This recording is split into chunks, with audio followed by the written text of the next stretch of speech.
Hello student, मेरा नाम हामिद हुसैन है। मेरा YouTube channel Hamid sir Kanpur, जिसमें आपका स्वागत है। अगर आप हमारे वीडियो में नए हो तो आप सबसे पहले हमारे चैनल को सब्सक्राइब करें, लाइक करें, शेयर करें, जिससे ज़्यादा से ज़्यादा लोगों तक पहुँचे। अभी तक मैंने आपको 1E कंप्लीट कराया था, आज मैं 1F पढ़ाऊँगा। 1F का देखिए, पहला क्वेश्चन मैंने लिख रखा है कि धन पूर्णांक 6a + 5 से ठीक पहले आने वाला धन पूर्णांक ज्ञात करना है। जिसके ऑप्शन दिए हैं, पहला 5a + 4, सेकंड है 6a + 4, थर्ड है 5a + 5, इसके बाद फोर्थ है 5a + 6। अब देखिए, ये तो दे दिया, अब इसमें हमें आंसर निकालना है। देखिए इसका हल, देखिए पहले इसका उत्तर निकालते हैं हम। उत्तर क्या होगा? उत्तर हमने निकाला 6a + 4, ये हमारा आंसर है। लेकिन आप सोच रहे हो कि सर 6a + 4 आंसर कैसे बन गया, इसको कैसे प्रूव किया जाए? इसको प्रूव करके बताते हैं। देखिए क्वेश्चन में क्या कह रहा है कि 6a + 5 ये हमारा दिया हुआ है। इससे पूर्व आने वाली संख्या पहले क्या होगी? -1। पूर्व आने वाली संख्या मान लिया है -1। अब इसका हमने ब्रैकेट तोड़ा तो क्या हो गया? 6a + 5 -1। अब देखिए फिर क्या होगा? 6a + 5 में एक घट जाएगा, -1 घट जाएगा, तो 5 में एक घट गया, बचेगा 4। लेकिन ये प्लस का ज्यादा, इसलिए प्लस का 4, इसलिए हमारा ये प्लस का 4 आंसर होगा। वही मैंने इसको यहां पर बनाया 6a + 4। अब देखिए सेकंड क्वेश्चन कहता है अपरिमेय संख्या ज्ञात करनी है हमको। अपरिमेय संख्या ज्ञात करो। अपरिमेय संख्या ज्ञात करनी है। ऑप्शन दिया है, पहला नंबर 22/7, सेकंड नंबर आपका पाई है, थर्ड नंबर है हमारा 0.69 है, एंड फोर्थ नंबर हमारा 5/√16। देखिए इसका कैसे बनेगा, पहले हम इसका उत्तर निकालते हैं। इसका उत्तर हमारा पाई निकलता है। पाई हमारी क्या है? अपरिमेय संख्या है। अपरिमेय संख्या है। अब पाई कैसे होगी? क्योंकि देखो 22/7 हमारा परिमेय संख्या है, 0.69 हमारा परिमेय संख्या है, 5/√16। अब देखिए अंडर रूट में ये वर्ग है, जब भी कोई भी अंडर रूट में वर्ग होगा वो परिमेय संख्या होगा, और जो वर्ग नहीं होगा, अगर वो संख्या होगी जैसे 3, 5, 7, ये जो संख्याएं होंगी तो हमारा वो अपरिमेय संख्या होगा। लेकिन यहाँ पर वर्ग है, 16 है, 4 का वर्ग है, इसलिए ये हमारा परिमेय संख्या में। तो जब ये परिमेय हो गए तो ये लास्ट पाई बचा, ये हमारा अपरिमेय संख्या है। ये हमारा आंसर होगा। अब देखिए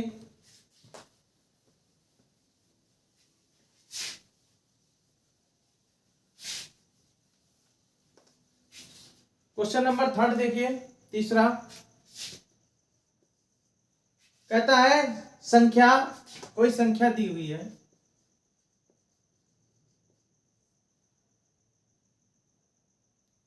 (4√3) है। मान लिया 4√3 है, तो कह रहा है ये है क्या? इसके ऑप्शन दिए हैं। ऑप्शन नंबर 1 पूर्णांक है, ऑप्शन नंबर 2 सेकेंड ऑप्शन है परिमेय संख्या है,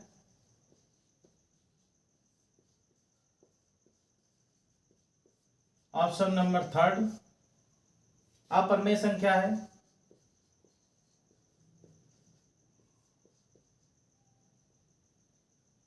और ऑप्शन नंबर 4 क्या है? ऑप्शन नंबर 4 इनमें से कोई नहीं।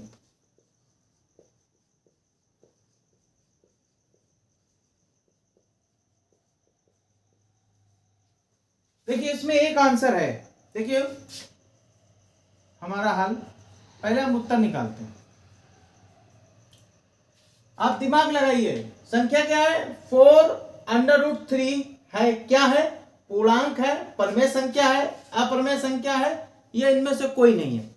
तो आपको हमने बताया है कि जब भी कोई अंडर रूट के अंदर वर्ग हो, कोई भी वर्ग की संख्या आ जाए, जैसे 4, इसके बाद में 4 के बाद में 9, 9 के बाद में, इसके बाद में आपका हो गया 16, इसके बाद में 25, 36, 49, 64, ये हमारे वर्ग हैं। इन वर्गों में अगर कोई भी संख्या मिलती है अंडर रूट के अंदर तो वो हमारा परमेय संख्या होगा। और अगर इसके अंदर बिना वर्ग की संख्या है, जैसे 1 को तो आप हटा दीजिए, 3 के बाद 5 के बाद 7 के बाद में 11 के बाद 13 के बाद 15 के बाद 17, 19, ये हमारी क्या है, ये सब अपरमेय संख्या कहलाएंगे। क्या कहलाएंगी, इसका ऑप्शन नंबर 3, उत्तर हमारा 3 होगा, अपरमेय। ये क्या कहलाएंगी, अपरमेय संख्या।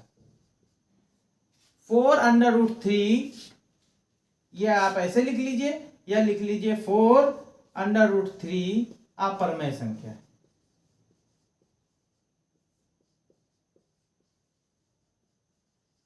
क्यों, क्योंकि अंडर रूट में इसमें वर्ग नहीं है, बिना वर्ग का है। अगर इसमें वर्ग होता, जैसे अभी इसके सेकंड क्वेश्चन मैंने पढ़ाया था, तो 5/√16 था, 16 था, अंडर रूट में 16 था, इसलिए वो हमारा परमेय संख्या होगा। अगर उसकी जगह में 16 की जगह में और कोई संख्या 15 होती तो वो हमारा अपरमेय संख्या होती, ना कि परमेय संख्या। ठीक है, क्वेश्चन नंबर 4 देखिए। क्वेश्चन नंबर 4 में कह रहा है निम्नलिखित संख्याओं में से परमेय संख्या होगी, परमेय संख्या बतानी है।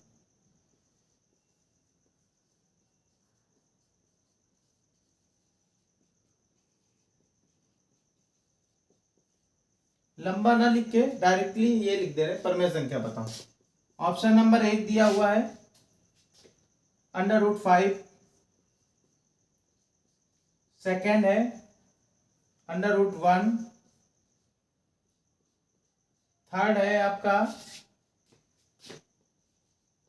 1 + 4/9,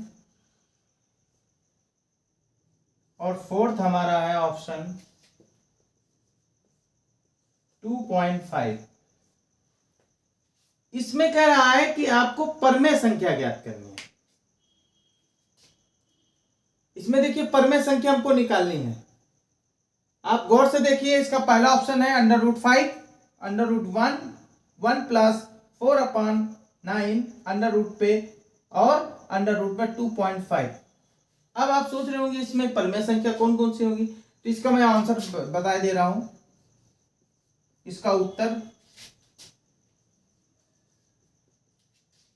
उत्तर होगा 1। √1 हमारा क्या होगा, परमेय संख्या।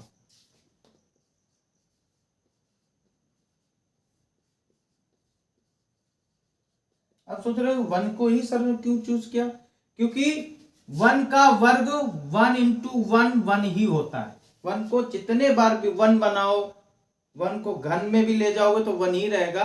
तो 1 वर्ग में भी है, घन में भी है। इसको 1 को चाहे जितने बार आप मल्टीप्लाई करो उसका आंसर 1 ही आएगा, 1 ही आएगा, इसलिए 1 भी वर्ग है। बाकी तो √5 वर्ग नहीं है, इसलिए अपरमेय संख्या है। देखो 1 + आप सोच रहे होगे सर यहाँ पे 4/9, 4 भी वर्ग है, 9 भी वर्ग है, अंडर रूट के अंदर है, तो ये आपका परमेय संख्या होगा नहीं, क्योंकि इसमें 1+ लगा है। 1+ का मतलब है इसका इसमें मल्टीप्लाई, इसका भी इसमें प्लस करके /9 हो जाएगा। तो एक संख्या इसमें ऑलरेडी पहले से दी हुई है, वो इसके अंडर रूट में फंसी हुई है। अगर यही पर अंडर रूट यहाँ पर 4 या सिर्फ ये 1+ हटा होता, 4/9 होता, तो हमारा ये परमेय संख्या होता है। लेकिन 1+ लग गया इसलिए ये अपरमेय संख्या है। अब देखिए आप सोच रहे होंगे ये 25 तो वर्ग है, लेकिन 2.5 है, ये वर्ग कैसे नहीं होगा, क्योंकि ये 2.5 है। अगर इसका पॉइंट हटाएंगे तो अपॉन 10 हो जाएगा। 10 का मतलब ये हमारा अपरमेय संख्या नहीं है, इसलिए ये अपरमेय संख्या है, इसलिए हमारा √1 हमारा परमेय संख्या है। क्वेश्चन नंबर 4 कंप्लीट हो गया। क्वेश्चन नंबर 5 देखिए।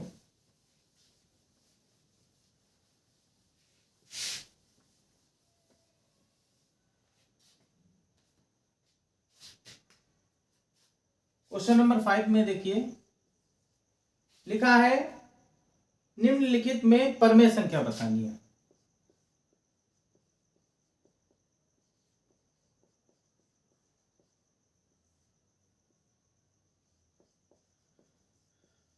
परमेय संख्या, परमेय संख्या क्या करनी है। ऑप्शन नंबर 1 दिया हुआ है 2.732416 ... सेकेंड ऑप्शन है √7। थर्ड ऑप्शन है 2.737373, नॉट डॉट, डॉट नहीं है। ऑप्शन नंबर 4 देखिए, ऑप्शन नंबर 4 है √ में 0.9। अब देखिए इसमें क्वेश्चन लिखा है निम्नलिखित में परमेय संख्या ज्ञात कीजिए। सीधे सीधा आपको मालूम होगा कि ये तो देखो परमेय संख्या हो नहीं सकती। क्यों? क्योंकि इसमें लिमिट नहीं है, क्योंकि 2.732416 तो है, इसके बाद में डॉट डॉट लगा है, समथिंग और भी संख्या होगी, मतलब ये कंप्लीट नहीं है। और जो चीज कंप्लीट नहीं होती है वो परमेय संख्या नहीं होती है, इसलिए ये तो कैंसिल हो गई। इस पे आ जाइए, ये √7 है, √ के अंदर वर्ग नहीं है, इसलिए ये भी परमेय संख्या नहीं है। चलिए ठीक है। अब देखिए इसमें 2.737373, इसके बाद ये कंप्लीट है, इसमें कुछ ऐसी चीज नहीं है जो ना हो, मतलब यहां पर ऑप्शन यहां से एंड है, ये क्लियर है कि 2.737373 के बाद कोई भी आगे संख्या नहीं है, इसलिए ये हमारी परमेय संख्या है। अब इधर आ जाइए, √ में 0.9। अब आप सोच रहे होंगे 9 वर्ग है, फिर भी सर कह रहे हैं कि परमेय संख्या नहीं है, क्योंकि अगर पॉइंट हटाएंगे अपॉन 10 हो जाएगा। अब जब कोई भी भिन्न में संख्या होगी, बटे में दी होती है, और अगर दोनों में वर्ग है तो वो परमेय होगी। अगर एक में वर्ग है और एक में वर्ग नहीं है तो वो हमारी परमेय संख्या नहीं होगी, इसलिए अपरमेय संख्या है। हमें ज्ञात क्या करना है? परमेय संख्या। तो सिर्फ हमें एक ही ऑप्शन मिला, तो हमारा उत्तर होगा, उत्तर हमारा थर्ड ऑप्शन है 2.7373 और 73, 2.737373, ये हमारा आंसर होगा। अब देखिए क्वेश्चन नंबर 6। अब इसको थोड़ा सा समझने वाला, क्वेश्चन नंबर 6 को थोड़ा सा डिटेल में लिखूंगा पूरा कंप्लीट, क्योंकि लिखने से ही समझ में आएगा। किसी पूर्णांक m के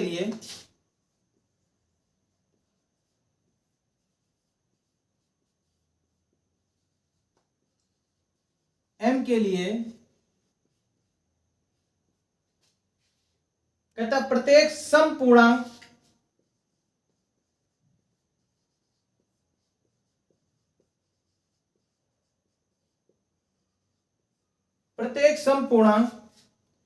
निम्नलिखित रूप का होता है।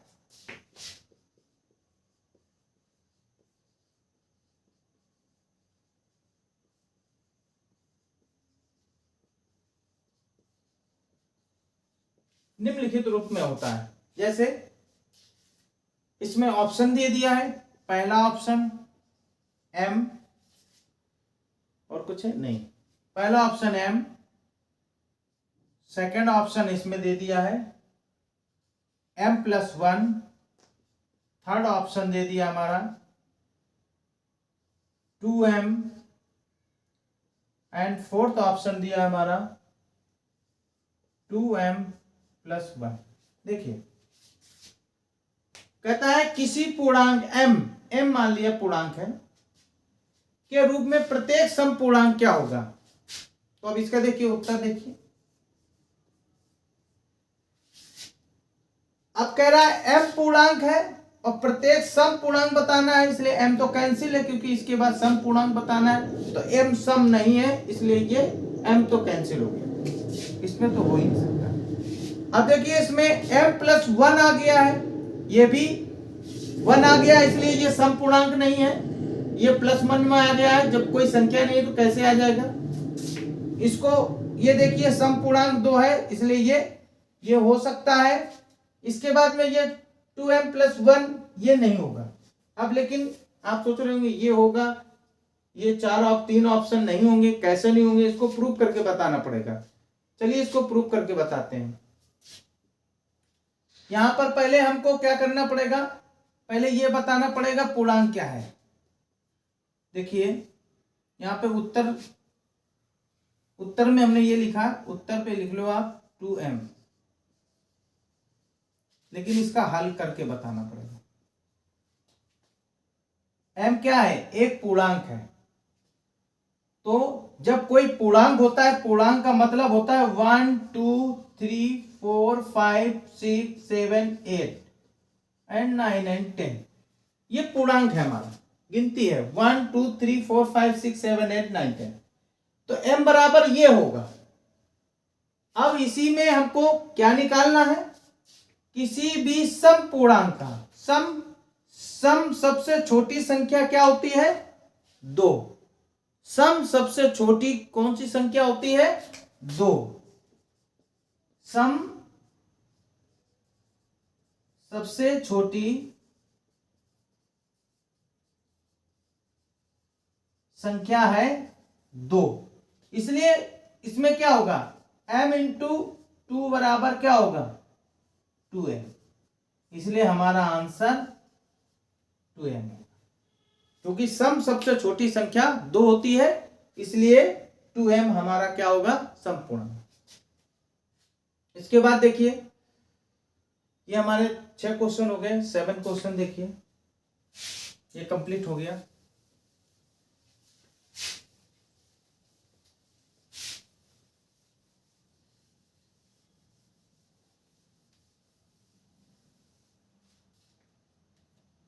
इसके बाद क्वेश्चन नंबर 7 देखिए।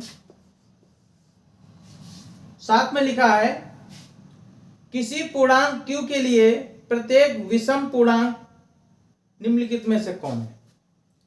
कोई पूर्णांक दे दिया है, क्वेश्चन लिख के बताना पड़ेगा, किसी पूर्णांक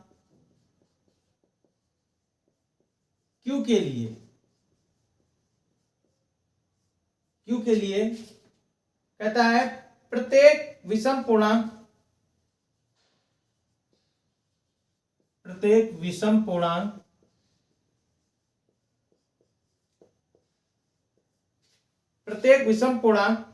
निम्नलिखित रूप में होता है, या आप कह सकते हो निम्न होता है।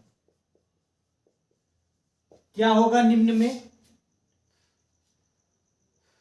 देखिए निम्न में क्या है, ऑप्शन नंबर 1 में देखिए लिखा है q, सेकंड में है q प्लस 1, थर्ड में है 2q एंड फोर्थ में है 2q प्लस 1। अब देखिए हमारा इसमें से ऑप्शन क्या होगा, विषम पूर्णांक हमें ज्ञात करना है, जबकि एक पूर्णांक हमारा दिया हुआ है, पहले q तो हो नहीं सकता है, q प्लस 1 हो नहीं सकता है क्योंकि इसमें कोई पहला बात का ऑप्शन ही नहीं है। 2q ही केवल अकेले ही नहीं होगा, क्योंकि इसमें पूर्णांक के साथ साथ में विषम भी ज्ञात करना है, तो उसको ज्ञात करने के लिए हमको क्या करना पड़ेगा, हमारा ऑप्शन नंबर 2q प्लस 1 होगा। उत्तर हमारा होगा 2q प्लस 1। अब इसको हल करना है, हल करके देखिए।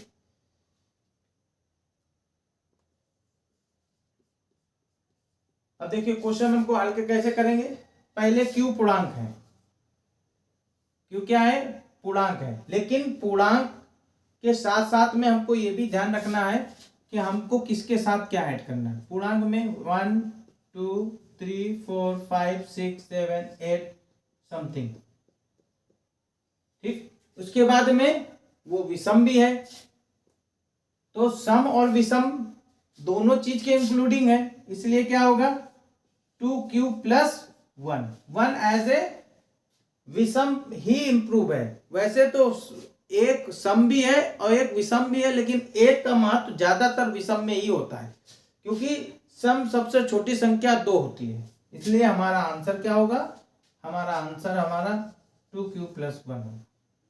अब देखिए क्वेश्चन नंबर 8 कहता है संख्या, कोई संख्या दे दी है n² - 1 कहता है और 8 से विभाज्य होती है,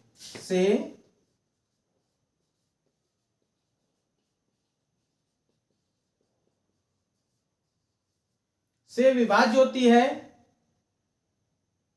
यदि n है, एक n बताना हमको, n हमारी है क्या। ऑप्शन दिए हैं, पहला पूर्णांक है, सेकंड ऑप्शन है प्राकृतिक संख्या है,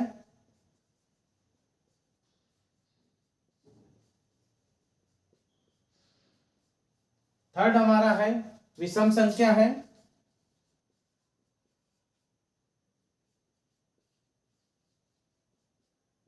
एंड फोर्थ हमारा सम संख्या है।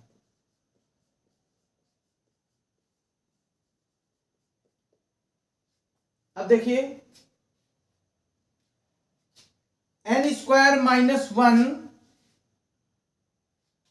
को और 8 से विभाज्य होती है, मतलब ऐसी कौन सी है संख्या निकालनी है जो 8 से ही कटे और दूसरी संख्या से न कटे, 8 से ही विभाज्य होती है, जिनमें से n, फिर जब ये होगा तो n क्या होगा, n बराबर हमें ज्ञात क्या करना है। n हमारा, इसका देखिए आंसर क्या बना, n हमारा जब इससे -1 आया, इसलिए इस हिसाब से n हमारा जो होगा, बहुत ही ध्यान से समझिएगा, पहला पूर्णांक नहीं होगा, दूसरा प्राकृतिक नहीं, तीसरा विषम होगा और सम होगा ही नहीं, क्योंकि -1 आया। -1 आने का मतलब है ये विषम ही होगा। जैसे इसका उत्तर हमारा क्या निकला, विषम संख्या।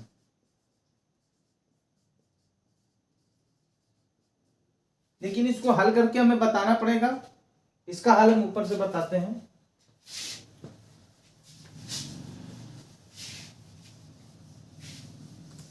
ऊपर इसका हल बताते हैं। देखिए माना, यह हमको मानना पड़ेगा, माना a बराबर n² - 1, ये हमने मान लिया। a बराबर क्या माना, -1/1, जहां पर q बराबर, क्योंकि सॉरी q नहीं है, जहां पर n पूछ रहा है ना, n क्या होगा, जहां पर n बराबर विषम क्या होगा, 1 3 5 7 सॉरी 9 समथिंग 11, ऐसे संख्या बढ़ती चली जाएगी। जहां पर हमारा विषम क्या होगा, जहां पर n क्या है, n एक विषम संख्या है। विषम कैसे, 1 3 5 7 9, ये हमारा होगा। अब इसको ज्ञात कैसे करेंगे, n बराबर ये होगा, मान लिया n बराबर 1 को हम लेके चलते हैं, हमको चाहे जितने 9 तक निकालो, चाहे जितने तक, विषम ही ज्ञात करना है। तो n² - 1, तो यहां पर हमने n बराबर 1 मान लेते हैं, n बराबर मान लिया 1, तो 1 का स्क्वायर -1 बराबर क्या होगा, 1 का स्क्वायर 1 -1 बराबर 0, ठीक है। दूसरा एक के बाद क्या आया, 3 आया, तो मान लिया 3 का स्क्वायर माइनस 1 बराबर 3 त्रिका 9 होता है, माइनस का 1 बराबर 8। तीसरा क्या है, 5 है। देखिए 5 का स्क्वायर n बराबर 5 है, तो 5 का स्क्वायर माइनस 1 बराबर 25, 25 माइनस 1 बराबर 25 में 1 गया 24। 5 के बाद 7 आया, 7 का स्क्वायर माइनस 1 बराबर 7 सते 49, माइनस का 1 बराबर 48। 7 के बाद 9 आया, 9 का स्क्वायर माइनस 1 बराबर 9 नहीं 81, माइनस का 1 बराबर बचा 80। अब इससे देखिए कहता है 8 से विभाज्य जो होती है, 8 का भाग तो चाहे इसमें जाओ 0 हो जाता है, 8 का भाग 8 में जाएगा 1 आएगा, 8 का भाग 24 में देंगे, 8 का भाग 8 में जाएगा तो 1, 8 का भाग 24 में दे 8 त्रिक 24, 8 का भाग 48 में जाएगा तो 8 छंग 48, और 8 का भाग 80 में जाएगा तो 8 दहम 80। मतलब ये जो भी निकाला है इसका सबका विभाज्य जो है 8 ही है। मतलब इसमें भी 8 का तो 1 आएगा, 8 का 24 भी कट रहा है, 8 से 48 भी कट रहा है, और 8 से 80 भी कट रहा है, इसलिए ये हमारी संख्या क्या होगी, विषम होगी, जो हमने ये निकाल दिया, इसका मान निकाल दिया है। इसको आप समझ लीजिए।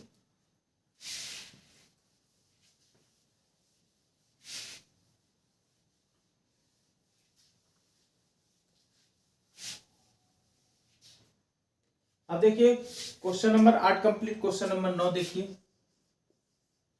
क्वेश्चन नंबर क्या है, यदि 65 और 117 के, यदि 65 65 और 117, 65 और 117 के HCF को करना क्या है, 65m माइनस 117 के रूप में व्यक्त किया जा सकता है, के रूप में व्यक्त किया जा सकता है, जिसमें कह रहा है m का मान, और इसमें m का मान ज्ञात करना है।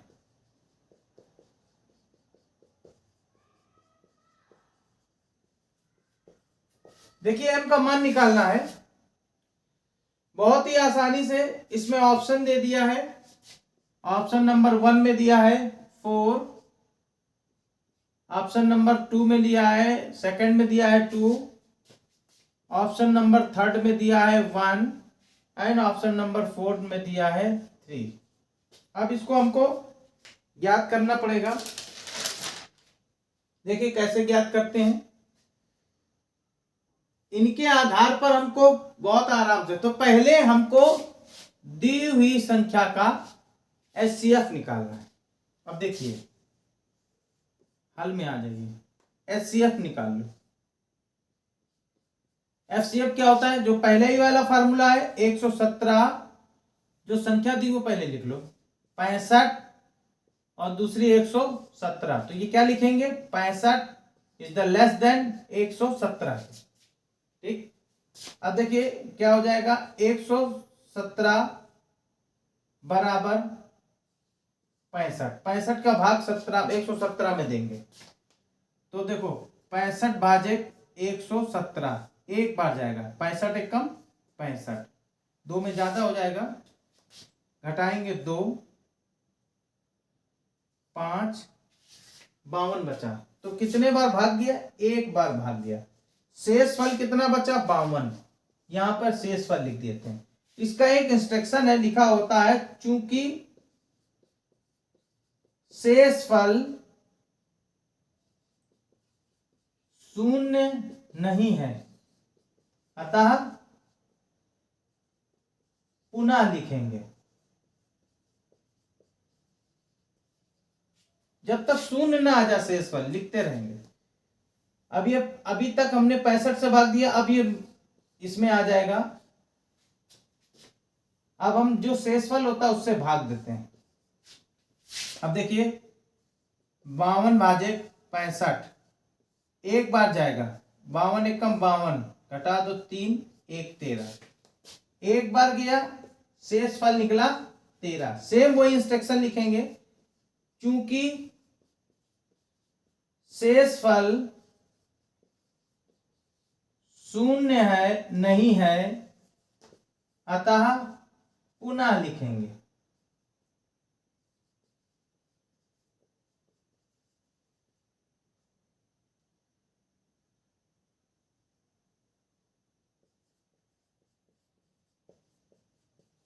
अब देखिए पुनः लिखेंगे, फिर वही चीज आ जाएगा। अब 52 आ जाएगा इधर बराबर 13, 13 चौको 52 प्लस 0। अब यहां पे लिखेंगे, यहां पर शेषफल शून्य है, अतः हमारा उत्तर क्या निकला, उत्तर बराबर 13। जिससे भाग देते हैं वही हमारा उत्तर बन जाता है। ये देखिए इसको हमने कंप्लीट किया। अभी देखिए इसका आगे देखिए, यहां तक हो गया।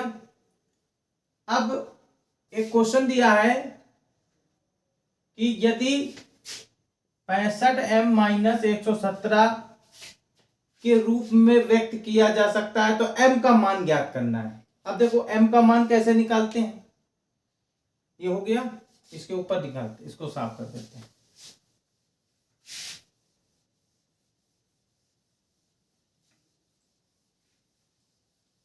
m का मान निकालते हैं। लिखा था 65m माइनस 117, इसके बराबर में क्या निकला मान, 13 निकला, इसलिए बराबर 13 कर देंगे। फिर लिखेंगे 65m माइनस, अब ये देखो बराबर में क्या लिखा है 13, अब ये इधर जाएगा तो माइनस की इधर में आ जाएगा प्लस का 117, तो 65m बराबर 117 में 13 जोड़ दो 130 हो जाएगा। 17 3 20 10 30, तो m बराबर 130 बटे 65, 65 दूना 130, तो m का मान कितना आया 2। तो हमारा ऑप्शन नंबर जो ऑप्शन दिया था, ऑप्शन सेकंड क्या है, उत्तर हमारा क्या निकाला था, उत्तर था हमारा ऑप्शन नंबर सेकंड 2। ये हमारा आंसर होगा।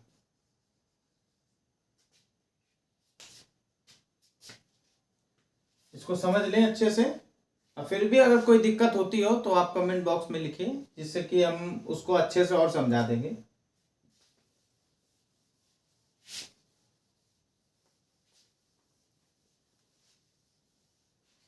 अब देखिए क्वेश्चन नंबर 10 देखिए, क्वेश्चन नंबर 10 लिखा है, वह सबसे बड़ी संख्या जिसमें 70 और 125 को विभाजित करने पर क्रमशः शेषफल 5 और 8 बचता है। मतलब 70 और 125 को विभाजित करने पर शेषफल जो बचता है वो हमारा शेषफल बचता है, एक 5 और दूसरा बचता है 8।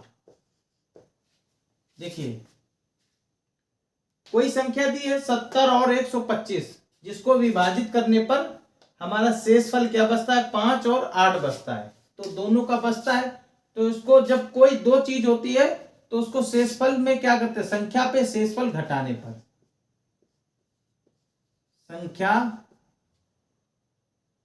संख्या में शेषफल घटाने पर, शेषफल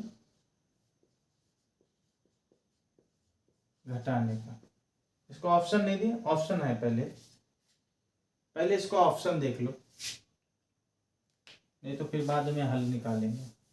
पहले इसका ऑप्शन नंबर 1, ऑप्शन 1 नंबर दिया 13, ऑप्शन नंबर दूसरा 65, option number 3 875 and option number 4 यह है 1750। अब इसमें देखिए ऑप्शन नंबर 1 13, ये हमारा आंसर निकलता है। उत्तर हमारा है 13, लेकिन कैसे निकलता है उसको डिटेल से बताना पड़ेगा। संख्या दी है 70 और 65 और शेषफल क्या है, ये संख्या है,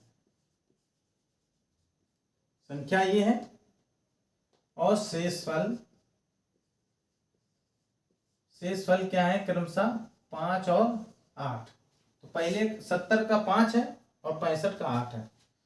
65 है क्योंकि 65 नहीं 125 है।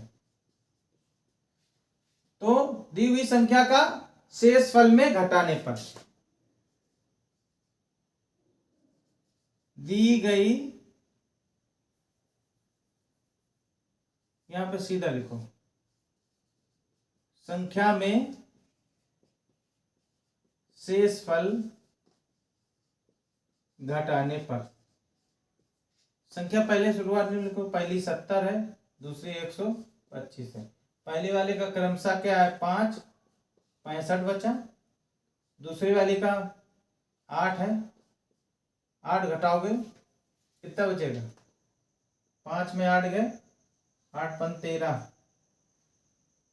13, यहाँ बचेगा 11 मतलब 113 क्यों, इसमें हासिल किया 11,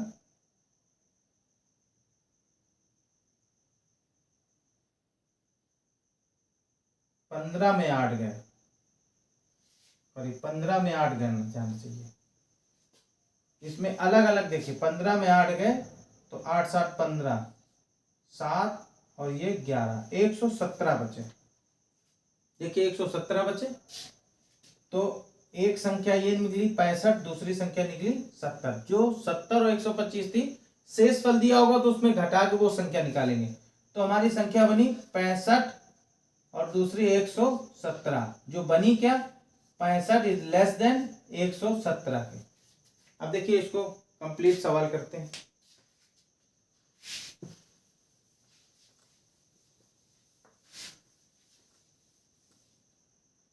कंप्लीट कर रहे हैं। 117 HCF निकालना है, HCF निकालना है। HCF निकालने के लिए क्या होगा, 117 बराबर 65। अब देखो 65 का भाग 117 में देंगे तो 65 एक कम 65, एक बार जाएगा, कितने बचेंगे 2 5 52, 1 प्लस शेषफल 52। वही इंस्ट्रक्शन लिखेंगे, चूंकि शेषफल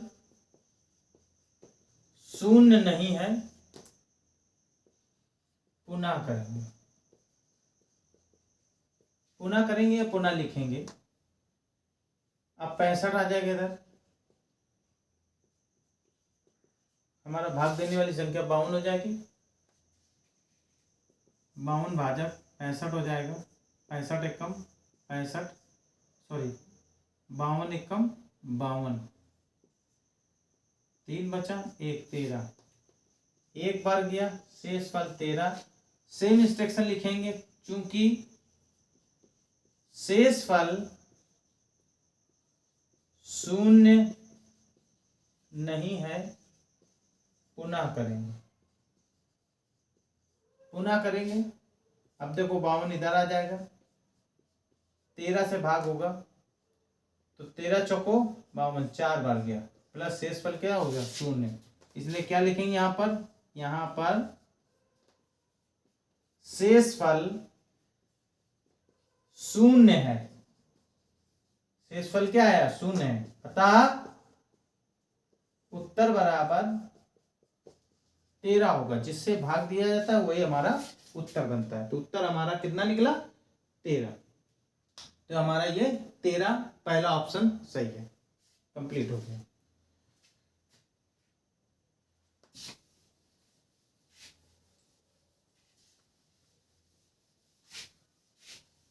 अब देखिए क्वेश्चन नंबर 10 हो गए, 11वां क्वेश्चन नंबर 11 देखिए, लिखा है यदि दो धनात्मक पूर्णांक ए और बी दिए हैं, ये धनात्मक पूर्णांक है,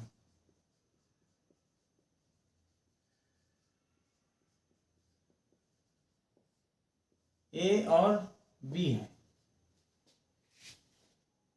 जिसमें से ए बराबर कह रहा है, ए बराबर एक्स क्यूब वाई स्क्वायर है और बी बराबर है एक्स वाई क्यूब है, रूप में व्यक्त है किया जाए, तो जिसमें से एक्स वाई अभाज्य संख्याएं हैं तब उसका मासा निकालना। एक्स वाई अभाज्य है, इसका हमें मासा ज्ञात करना है। मासा का मतलब होता है ब्रैकेट में इंग्लिश में एचसीएफ बोलते हैं, एचसीएफ ज्ञात करना है। मासा के ढंग से कैसे निकालेंगे, देखिए ऑप्शन दिया है, option number 1 X Y, option number दूसरा X Y square, option number third X cube Y cube, option number 4 X square Y square. अब देखिए कैसे करते हैं, इसको बहुत अच्छे से समझ लो। मासा हमारा निकालना क्या है, ए और बी का मासा निकालना। ए बी का मतलब ए और बी। ए बराबर संख्या क्या दी हुई है, ए बराबर दिया है एक्स क्यूब वाई और बी बराबर दिया है एक्स वाई क्यूब। इसको फैक्टर करते हैं, एक्स के घात कितने 3, एक्स इंटू एक्स, वाई कितने 1, ठीक। इसका घात करेंगे, एक्स के घात में 1 है इसलिए 1, वाई के 3 है तो वाई इंटू वाई। अब हम इसका मासा निकालते हैं, महत्तम समापवर्तक मासा निकालते हैं। देखो कैसे, मासा में और लासा में फर्क है। मासा में वो चीज ली जाती है जो ऊपर होगा नीचे होगा तो ही लेंगे, अगर ऊपर होगा नीचे नहीं होगा तो फिर छोड़ देंगे। और लासा में क्या होता है, जो कॉमन है वो लेते हैं, जो बच जाता है वो लेते हैं। बहुत ध्यान से समझिएगा। देखिए ऊपर एक्स है नीचे एक्स है इसलिए एक्स ले लिया, ऊपर एक्स है नीचे एक्स नहीं है छोड़ देंगे, ऊपर एक्स है नीचे एक्स नहीं है छोड़ देंगे, ऊपर वाई है और नीचे वाई है इसलिए हम ले लेंगे। बहुत ही ध्यान से रखना है। लासा में हमेशा ध्यान रखिएगा एक ही संख्या आती है जो कॉमन है। सॉरी, एक चीज और ध्यान रखिएगा, ए बराबर ए क्यूब वाई स्क्वायर है, हमेशा ध्यान रखिए। इसमें थोड़ा सा गलत लिख गया, ध्यान से देखिएगा, इसलिए एक वाई यहां पर होगा, 2 वाई होंगे। अब देखिए एक वाई से ये वाई है, एक ये वाई एक ये वाई, तो हमारा आंसर क्या मिला, एक्स वाई स्क्वायर। ये हमारा क्या निकला आंसर। इसलिए ऑप्शन नंबर जो हमारा ऑप्शन दिया है x Y square, option number second, ये हमारा सही है। तो उत्तर मेरा option number second x Y square, ये हमारा आंसर प्राप्त।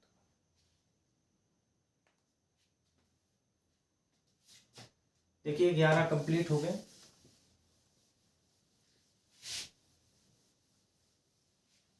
अब देखिए क्वेश्चन नंबर 12, बहुत ही ध्यान से समझना है। यदि दो धनात्मक पूर्णांक P और Q हैं, धनात्मक पूर्णांक P और Q है, ठीक कहता है P बराबर ए बी स्क्वायर, जिसमें से P बराबर कहता है ए बी स्क्वायर है, और Q बराबर लिखा है A cube B. A cube B रूप में व्यक्त किया जा सकता है, जहां पर ए बी अभाज्य संख्या है जिसका इसमें एलसीएम ज्ञात करना है। अभी हमारा एचसीएम था, अब इसमें क्या ज्ञात करना है? एलसीएम। एलसीएम ज्ञात करिए। ऑप्शन नंबर 1 आंसर दिया है इसका ए बी, सेकंड दिया है इसका A square B square, third दिया है A cube B square, and fourth हमारा दिया है ए क्यूब बी क्यूब। ये दे दिया है। अब इसमें देखिए हमारा जो आंसर क्या बनेगा, वो आंसर हमारा पहले हम हल करते हैं, फिर आंसर इसमें सिलेक्ट करते हैं। चलिए हल करते हैं। क्या ज्ञात करना है? एलसीएम। एलसीएम क्या है? पहली संख्या P अपॉन क्यू के, P अपॉन क्यू के। तो हमारी P बराबर क्या है? A b square, a b square, Q बराबर है ए क्यूब और बी। अब देखिए इसको हम फैक्टर कर रहे हैं, ए की घात 1 है तो इसको एक बार, बी का 2 है इसलिए बी गुणे बी, ए के घात 3 है इसलिए ए इंटू ए, एक एक एक, 3 हो गए। बी का अकेला है इसलिए बी अकेला। अब देखिए इसका हमें एक चीज का बहुत ख्याल रखना है, लासा में और मासा में फर्क है। लासा में वो चीज ली जाती है जो ऊपर मिले नीचे मिले तो ठीक, नहीं मिले तो भी लिया जाता है।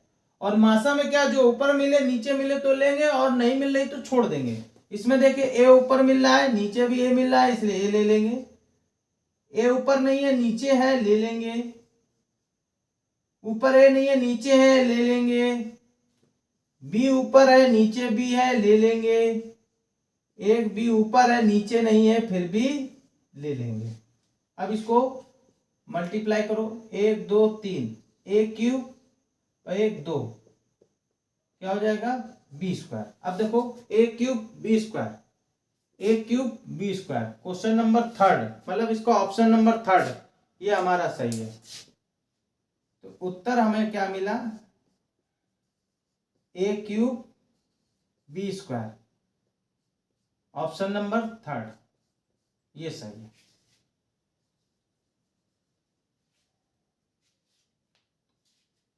अब इसके बाद देखिए 12 हो गए, क्वेश्चन नंबर 13 देखिए।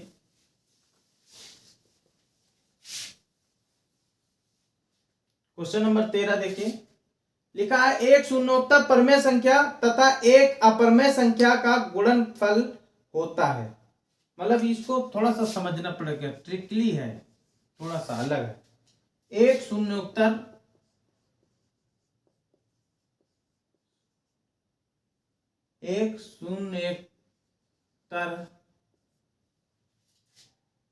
या शून्येतर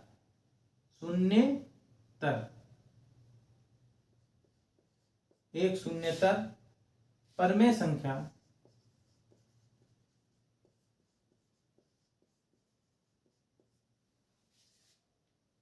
तथा एक अपरमेय संख्या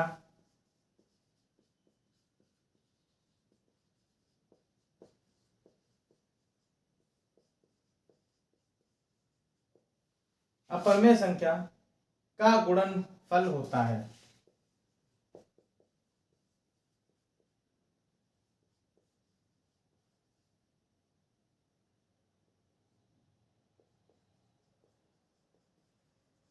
इसका गुणनफल होता है, क्या गुणनफल होता है? ऑप्शन नंबर 1 दिया है सदैव अपरमेय संख्या,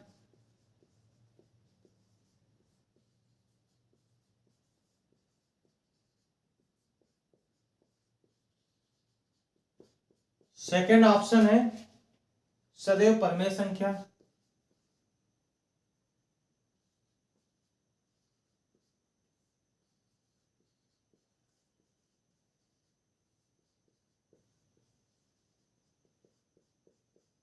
थर्ड नंबर है परमेय और अपरमेय संख्या।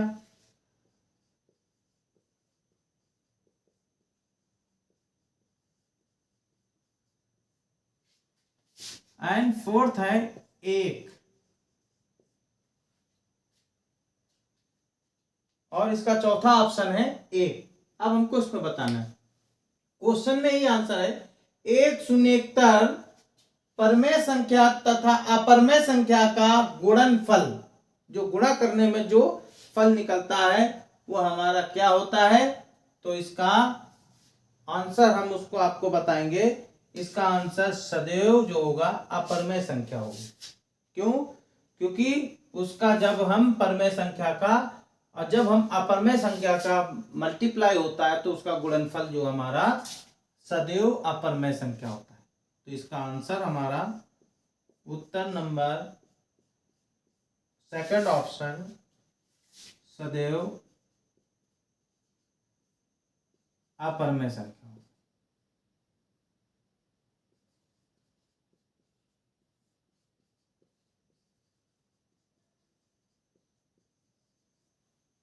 सदैव अपरमेय संख्या होगी। क्वेश्चन नंबर 13 हो गया। क्वेश्चन नंबर 14 देखो, क्वेश्चन नंबर 14।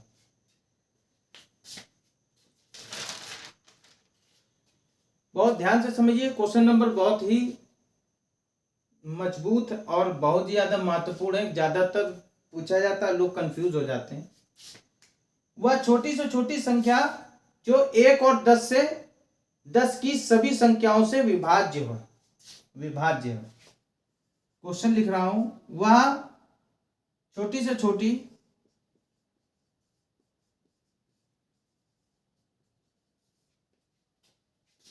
संख्या जो 1 से 10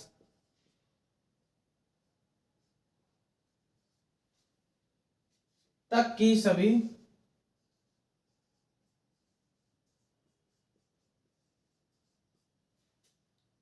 संख्याओं से विभाज्य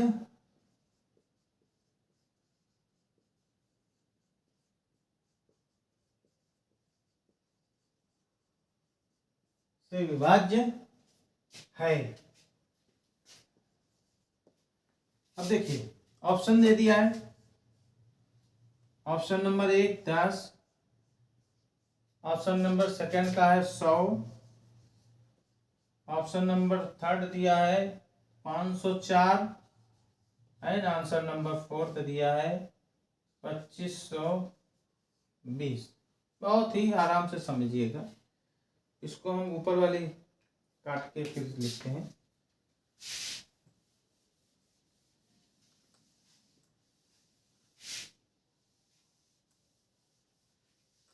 इसको ऊपर बहुत कायदे से समझिए, क्योंकि इसको इस ढंग से बताया जाएगा कि आपको किसी तरह की कोई दिक्कत ना, नहीं तो फिर आप फिर ऑप्शन में फंस जाएंगे। कैसे? देखिए 1 से 10 तक की सभी संख्याओं से विभाज्य हो। 1 से 10 तक की सभी संख्याओं से वो छोटी से छोटी संख्या ज्ञात करनी है जो 1 से 10 तक सभी विभाज्य हो जाए। तो हमको इसका क्या निकालना पड़ेगा? हमेशा इनका एलसीएम ज्ञात करना पड़ेगा। कैसे? हर एक का एलसीएम निकालते हैं। 1 से 10 है, 1 लिख लिया, 2 लिख लिया, 3 लिख लिया, 4 5 6 7 8 इधर लिख ले रहे हैं और इसको साफ करते हैं। क्वेश्चन तो आपके बुक में लिखा होता है, क्वेश्चन की जरूरत नहीं है, आंसर की जरूरत होती है। क्वेश्चन ऑलरेडी लिखा हुआ है 9 और 10। अब हम शुरू करते हैं। 1 को तो छोड़ देते हैं, 1 का वर्ग से कोई वही नहीं है। 2 का जब वर्ग करते हैं तो 2 के घात में 1। 3 में कैसे करते हैं? 3 के घात में 1। 4 का जब करते हैं वर्ग निकालते हैं तो 4 का मतलब 2 दूनी 4, 4 के घात में कितना होगा? 2। 5 के घात में 1, 6 के घात में 2 के घात 1 इंटू 3 के घात 1, 7 के घात 1, 8 को कैसे निकलेंगे 2 के घात 3, 9 के लिखेंगे 3 के घात 2 और 10 के लिखेंगे 2 के घात 1 और 5 के घात 1। इसको बहुत ध्यान से समझिएगा, गिनती लिख लीजिए, 1 को तो छोड़ दीजिए, 1 से कोई मतलब नहीं है, फिर भी 1 का 1 ही होता है। 1 के घात 1 हो, 2 हो, 3 हो, 4 हो, 5 हो, 6 हो, 7 हो, 8 हो, 9 हो, 10 हो, जितनी भी हो, 1 का चाहे जितने बार मल्टीप्लाई करोगे 1 ही आएगा, इसलिए 1 को छोड़ देते। दूसरे में देखो, 2 का एक ही बार घात, 3 का एक बार, 4 में 2 गुणे 2 होता है, इसलिए 2 के घात में कितना होगा 2। 5 में एक ही बार जाएगा, 6 को 2 गुणे 3, 2 की घात 1, 3 के घात 1। 7 का एक ही बार, 8 का देखो 2 का 3 बार मल्टीप्लाई, 2 गुणे 2 गुणे 2 गुणे, इसलिए वो 2 के घात 3। 9 का 3 के घात मतलब 3 का 2 बार मल्टीप्लाई, 3 त्रिका 9, 3 के घात 2। और 10 में 2 पंचे 10 होता है, 2 के घात 1, 5 के घात 1।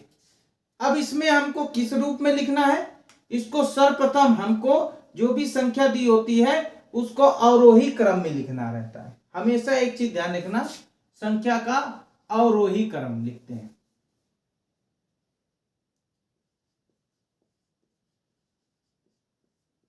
संख्या का अवरोही क्रम में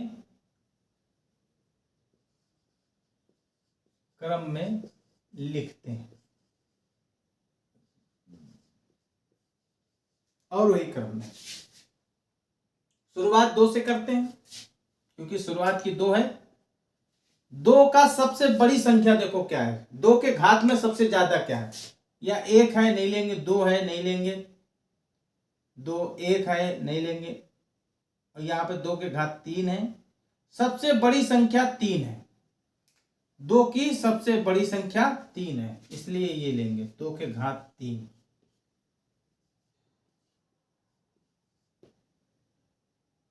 एलसीएम निकाल लें, एचसीएफ, सॉरी एलसीएम निकालना है, एलसीएम लास्ट में क्या निकालना था, एलसीएम, एलसीएम।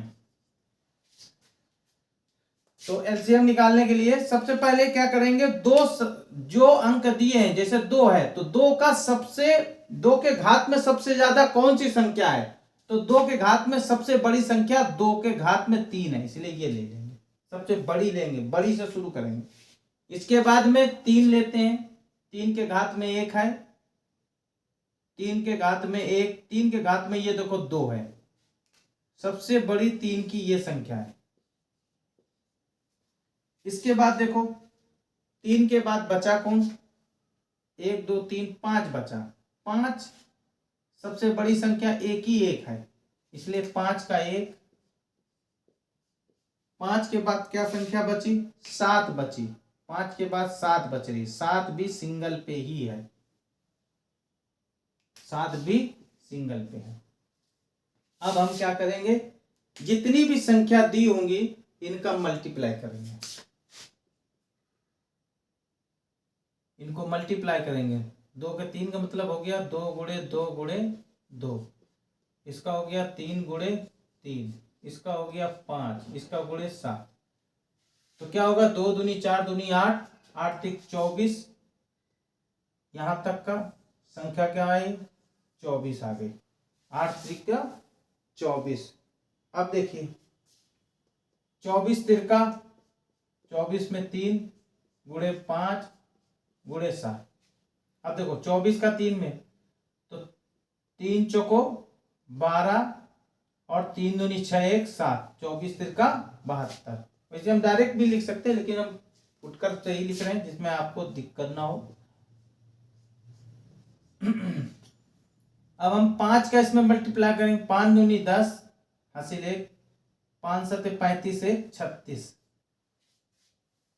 5 दूनी 10 की 0 हासिल लगा 1, 5 7 35 1 36, गुणे कितना बचा 7। अब 7 का मल्टीप्लाई करेंगे, 7 0 0, 7 6 42 की 2, और 7 त्रिकी 21 और 4 21 4 25। तो इसका हमें आंसर क्या मिला, 2520।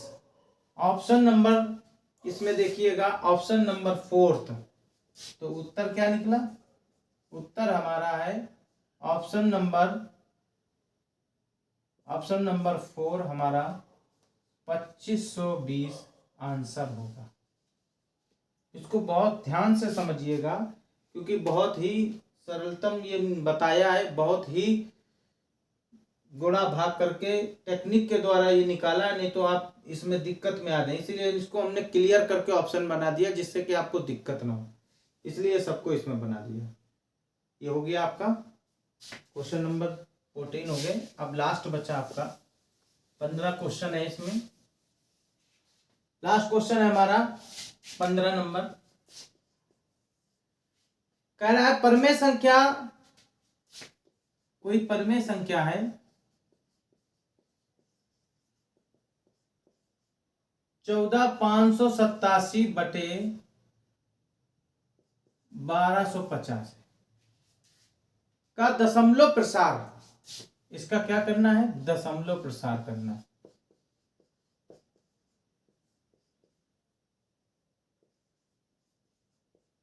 दशमलव प्रसार करना है जो किन दशमलव स्थान के बाद समाप्त होता है, मतलब जो दशमलव में निकालना है वो कितने स्थान के बाद में समाप्त होगा,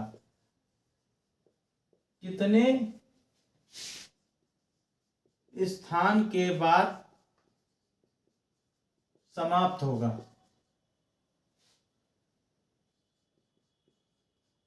समाप्त होगा कितने स्थानों के बाद, ऑप्शन नंबर 1 दिया है, एक स्थान के बाद, ऑप्शन नंबर 2 में लिखा है 2, ऑप्शन नंबर 3 में लिखा है 3, ऑप्शन नंबर 4 में लिखा है 4। इनको हिंदी में लिखा है, इंग्लिश में उसमें अंकों में लिख दिया, शब्दों में लिखा था। चलिए इसको शुरू करते हैं। क्वेश्चन है 14,587 बटे 1250। पहले 1250 का फैक्टर निकालते हैं। 1250 2 से कर लो, 2 छः का 12, 2 दूनी 4, 2 पंचे 10।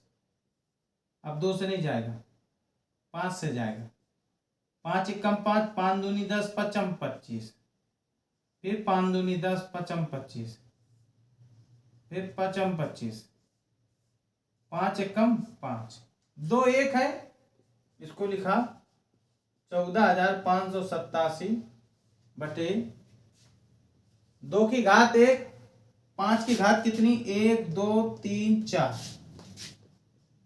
5 की घात 4। देखो 2 के घात 1 है, 5 की घात 4 है, जो किसके रूप में होना चाहिए, 2n इंटू 5m के रूप में होना चाहिए। इसके 2n इंटू 5m के रूप में। पिछले हमने इसको पढ़ाया है, बहुत अच्छे से बताया है, उसको आप बहुत कायदे से समझिएगा। यहां पर इस पे एक इंस्ट्रक्शन लिखना पड़ेगा, चूंकि 2 की घात 1 है लेकिन 5 की घात 5 की घात कितनी है, 4 है। अतः 2 की घात 5 की घात से 3 कम है, सॉरी 5 की घात, 5 नहीं 4, हाँ 5 की घात से 3 कम है। इसमें 5 4 है, इसमें 1 है, तो अगर इसमें 3 जोड़ दो तो 4 ये हो जाएगा। तो जितनी संख्याएं, ये जितनी घात 5 से कम हो, मान लिया 2 में ज्यादा हो जाए, 5 में कम हो जाए, तो 5 को बराबर करेंगे। अगर 2 में कम है, 5 की ज्यादा है, तो 2 को बराबर करेंगे। तो इसमें 5 में घात 4 है, 2 की घात 1 है, तो इसमें से इसमें कितनी घात कम है, 3 घात कम है। जो घात कम होती है उसी घात का अंश और हर में यहां पे लिखना पड़ेगा। इसलिए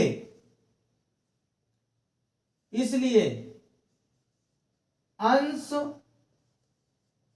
और हर में, अंश और हर में 2 के घात 3 का गुणा करने पर। ये इंस्ट्रक्शन है, ये आपको लिखना पड़ेगा, इससे एग्जामिनर को पता तो चलेगा ये आया कहां से। तो 2 के घात 3 ऊपर और 2 के घात 3 नीचे मल्टीप्लाई हो जाएगा। जब मल्टीप्लाई होगा तो ये होगा 14,587 मल्टीप्लाई 3 का 2 का 3 मल्टीप्लाई कितना होता है 8, 8 का इसके अंदर और इसका मल्टीप्लाई करेंगे तो 2 के घात 1 और 5 के घात 4 का होता है 1250 गुणे कितना हो जाएगा 8। अब 8 का इसमें गुणा करेंगे तो 8 का जब गुणा करते हैं तो ये संख्या हमारी बन जाती है 11 66 96, या ऐसे कर सकते हैं 1,16,696 इसका 8 का मल्टीप्लाई करने पर, बट 8 का इसमें मल्टीप्लाई करेंगे तो 10,000 हो जाएगा 40। 1250 में 8 का मल्टीप्लाई करेंगे तो ये कितना हो जाएगा 10,000। अब हम जब 10,000 का 1,16,696 में भाग देंगे तो जितने जीरो यहां से हम हटाएंगे उतने अंक के बाद दशमलव लग जाएगा, इसलिए 1 2 3 4 4 अंक के जीरो हटाएंगे तो 1 2 3 4 अंक के बाद दशमलव लग जाएगा, इसलिए हमारी संख्या क्या बची 11.6696। ये हमने मोटा इसलिए बताया है जिससे वीडियो में दिखे, पॉइंट शायद ना समझ में आए इसलिए हमने गोल बना दिया है, जिसको हम मोटा मोटा बना दे रहे हैं। तो अब इसमें क्वेश्चन कहता है कितने अंकों के बाद या कितने स्थानों के बाद समाप्त होगा। तो यहां पर जीरो कितने 1 2 3 4 कितने 4 अंक, ऑप्शन नंबर 4 4 अंकों के बाद, कितने अंकों बाद दशमलव प्रसार 4 अंकों के बाद समाप्त होगा। तो उत्तर हमारा होगा ऑप्शन नंबर 4 4 अंकों के बाद समाप्त, 4 स्थान के बाद समाप्त होगा, 4 स्थान के बाद समाप्त होगा।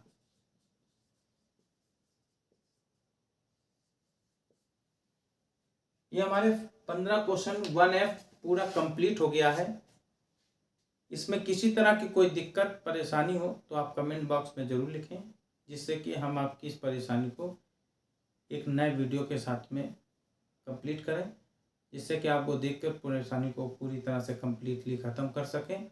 अगर आप हमारे इस चैनल और हमारे वीडियो में नए हो तो आप सब्सक्राइब लाइक ज़रूर करें, जिससे ज़्यादा से ज़्यादा लोगों तक पहुँचे। नमस्कार।